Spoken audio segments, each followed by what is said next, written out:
Speaker, tonight I want to talk about the heartlessness of the LNP when it comes to housing and homelessness.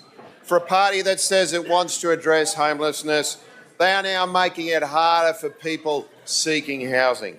Now, we've heard that it has been confirmed by the public service that the LNP have not added a single new dollar to build new social or affordable homes. Shame. For all their blustering and rhetoric, not a single new dollar to build a new affordable or social home. Shame. But what they are doing, however, is taking credit for all the Labor projects that are now starting to come out of the ground.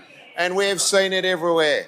Those LNP members posing at projects that were created and started by Labor, projects that would not have happened if not for Labor. And I say to these members, we all know, be honest, be upfront. We know, people know where these projects came from. It's very clear, the LNP... Order. Members, sorry to interrupt you, Member for Bancroft. Members on all sides, including your own, are too noisy. Leave quietly, please, if you're going to. Member for Bancroft, please continue. Speaker, the LNP are trying to con Queenslanders that they are compassionate whilst axing housing projects in their own backyards. Now, they can do this because the very first bill that this LNP government passed was to give the Deputy Premier powers to scrap or reduce affordable or social housing projects to which Labor gave the green light. It's become that the chief NIMBY in Queensland is now the Deputy Premier. Congratulations on his promotion. Now, the question is though, how is the Minister for Housing going to meet the targets he needs to meet if the Deputy Premier keeps cancelling housing projects?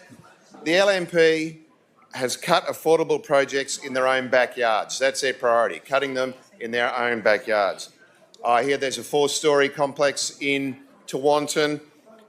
They're in the Housing Minister's own electorate on the Gold Coast. There's one's been scrapped there. And I hear a 90-unit development in Queensland as well has gone the way of the dodo.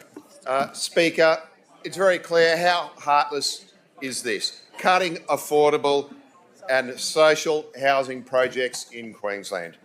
And as another example of this heartlessness, the LNP have brought in new changes to rules that have allowed Queenslanders to get emergency accommodation. They've made it harder for homeless services to provide emergency housing for people sleeping on the streets. Now, these homeless services do great work. You just need to find out what's happening. But now the LNP have released these guidelines that place new restrictions on who can get emergency accommodation. Heartlessness. Speaker. Member's time has expired.